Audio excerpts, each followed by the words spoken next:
Bismillahirrahmanirrahim. Assalamualaikum warahmatullahi ta'ala wabarakatuh dan salam Malaysia Baharu. Oktober 1897, dunia digegarkan dengan kejatuhan sistem beraja. Dinasti Chosun yang dikagumi dunia telah pun hancur terkubur juga kerana kebangkitan rakyatnya. Dalam masa dunia mulai menolak sistem beraja, rakyat di tanah Melayu terus gagah memegang panji taat setia kepada raja kerana mereka percaya kepada wadat yang termeterai di antara sangsa purba dengan demang lebar daun yang mana rakyat berjanji akan memberikan sepenuh taat setia kepada raja selagi raja menegakkan keadilan dan melindungi maruah rakyat. Tarikh keramat 31 Ogos 1957, apabila Persekutuan Tanah Melayu telah mencapai kemerdekaan, tertegaklah sistem demokrasi berparlimen dan raja berperlembagaan seperti yang kita imani sekarang menjadi lambang kedaulatan negara. Di bawah payung duli tuanku, sejahtera Malaysia bertambah maju. Seluruh rakyat bersatu padu. Negara makmur aman selalu. Sidang hadirin, saya akan cerakinkan pidato saya pada hari ini kepada 5 perspektif utama. Pertama, peranan raja dalam politik negara. Kedua, raja tunjang perpaduan bangsa. Ketiga, raja berdaulat, negara selamat. Keempat, pendidikan dijulang, negara terbilang. Dan kelima, cabaran-cabaran institusi diraja pada masa kini. Ayo kita mulakan bicara kita yang pertama, iaitu peranan raja dalam politik negara. Memetik bicara Tun Abdul Hamid, mantan Ketua Hakim Negara yang kelima, mentakrifkan raja berperlembagaan sebagai kuasa monarki berasaskan perlembagaan persekutuan. Di Malaysia, institusi diraja memainkan peranan penting dalam memacu pentadbiran negara. Hal ini dapat dilihat melalui struktur Parlimen Malaysia yang meletakkan Yang di-Pertuan Agong sebagai salah satu komponen utama selain daripada Dewan Rakyat dan Dewan Negara. Baginda termaktub sebagai Ketua Negara berasaskan Perlembagaan Persekutuan Perkara 32. Raja-raja juga berperanan sebagai pengimbang kuasa-kuasa politik di Malaysia. Contohnya, apabila berlaku ketidakseimbangan kerusi majoriti selepas pilihan raya dan wujudnya bibit-bibit pertelingkahan di antara parti-parti politik, maka rajalah yang akan menjadi penyelamat bagi keadaan tersebut. Oleh itu, menjadi perkara yang amat penting bagi seorang raja untuk berkecuali daripada mana-mana institusi politik agar segala titah dan perintah sultan akan diterima oleh rakyat. Buktinya, kita dapat melihat peranan Raja Perlis, Tuanku Syed Sirajuddin Syed Putra Jamalullah dalam menyelesaikan krisis pelantikan Menteri Besar Perlis pada 2018 yang lalu. Raja umpama payung mahkota, menaungi semua rakyat jelata, memberi teduh di hari panas, menangkis air di hari hujan. Bicara kedua, raja tunjang perpaduan bangsa. Institusi diraja adalah simbol perpaduan bangsa. Telah terbukti dalam Perlembagaan Persekutuan Perkara 153. Kedudukan orang Melayu dan Bumiputera sentiasa dipelihara tanpa mengabaikan sedikit pun kedudukan bangsa lain yang merdeka. Raja adalah raja kepada kita semua, bukan buat golongan tertentu sahaja, tidak mengira kaum, politik, agama dan bangsa. Raja berperlembagaan adalah pelindung kesinambungan agama, adat resam dan budaya. Kerajaan boleh bertukar 5 tahun sekali melalui pilihan raya, tetapi tidak raja berperlembagaan yang kita sanjungi. Budaya dan cara hidup kita perlu dikekalkan kerana ia teras moral, adab sopan dan kesusilaan. Tanpa asas moral dan agama yang kuat, tali perpaduan akan mudah digugat. Baru-baru ini, tular di media sosial gambar Seri Paduka Baginda yang di-Pertuan Agong Sultan Abdullah Riyatuddin Mustafa Billah Shah memberhentikan kenderaan Baginda untuk memberikan pertolongan kepada keluarga yang terlibat dalam kemalangan di Putrajaya. Lihat, betapa prihatinnya hati Baginda, bukan? Sebelum itu, turut tular gambar Baginda beratur membeli ayam goreng KFC di Temerloh. Lihat betapa tingginya budi Baginda sehingga menawan hati semua rakyat jelata. Setuju?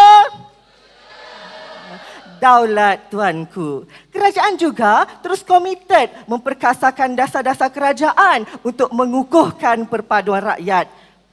Pelbagai program kemasyarakatan telah dilakukan oleh Jabatan Penerangan Malaysia yang sanggup berendah bandar dan kampung semata-mata untuk menyampaikan hasrat dan maklumat kerajaan kepada rakyat. Berikan tepukan kepada Jabatan Penerangan Malaysia. Bicara ketiga, Raja Berdaulat, Negara Selamat. 13 Mei 1969 telah meninggalkan kesan luka berdarah akibat sengketa sesama kita. Akan tetapi, sengketa dan derita itu telah berubah kepada perasaan suka dan cinta. Berkat idea-idea pimpinan yang dipilih menerusi demokrasi berparlimen, tertegaklah 5 prinsip rukun negara yang disemadikan dalam jiwa semua rakyat Malaysia.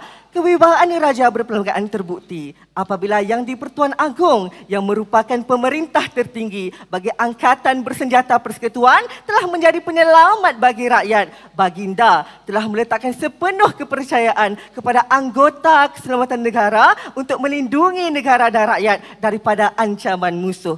Contohnya, pada Mac 2013, berpaksikan Perlembagaan Persekutuan Perkara 149 iaitu kuasa-kuasa menentang tindakan subversif dan kuasa-kuasa darurat. Anggota keselamatan negara kita telah berjaya mengusir keluar penggalas-penggalas daripada selatan Filipina yang cuba mengganggu gugat kedaulatan dan keamanan di Laut Sabah. Hal ini membuktikan bagaimana Raja Berperlembagaan memainkan peranan penting dalam melindungi kedaulatan dan keamanan di Malaysia. Hadirin yang dikasihi, bicara keempat, pendidikan dijulang, negara terbilang. Andai ilmu tiada dicari, bagai malam tiada bersari. Andai mahu tekadlah di hati, pasti kau temu apa kau cari, impian kan pasti. Terima kasih. Arus pendidikan dalam negara kita sentiasa melalui perubahan dan gelombang semata-mata untuk melahirkan generasi yang gemilang. Bermula daripada Penyataan Razak, diperkukuhkan dengan Penyataan Rahman Talib dan kini Pelan Pembangunan Pendidikan Malaysia 2013 sehingga 2025. Institusi pengajian tinggi dan Universiti Awam Malaysia kini diiktiraf sebagai pusat pendidikan global bertaraf dunia. Kita bertuah apabila Universiti Malaya telah menduduki tangga ke-70 dalam World University Ranking 2020.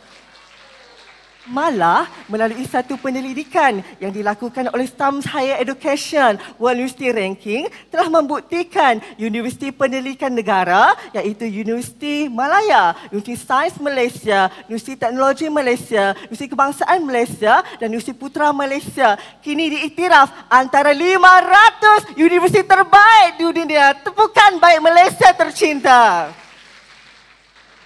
Tahukah anda siapakah tunjang utama dan peneraju bagi universiti-universiti di Malaysia? Cuba teka.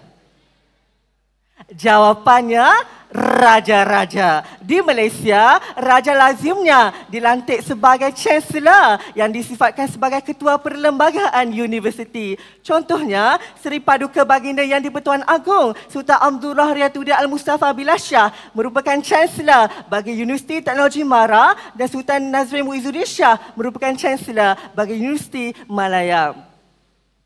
Sidang hadirin yang dikasihi, Bicara kelima, cabaran-cabaran institusi diraja pada masa kini.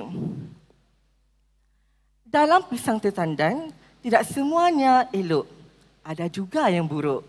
Dalam setiap kemanisan, ada juga kepahitan yang perlu kita rasai. Antara cabaran institusi diraja adalah cabaran terhadap isu agama Islam.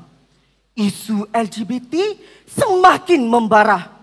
Penyokong-penyokong LGBT semakin berani mempamerkan kehendak mereka dengan mengadakan perhimpunan di ibu kota pada bulan Mac yang lalu. Hal ini mendatangkan keresahan kepada umat Islam di Malaysia dan turut mencalarkan peranan raja sebagai ketua agama Islam. Cabaran kedua institusi diraja adalah cabaran terhadap isu penghinaan raja-raja Melayu. Polis Diraja Malaysia telah melaporkan sebanyak 209 laporan telah diterima terhadap isu penghinaan raja-raja.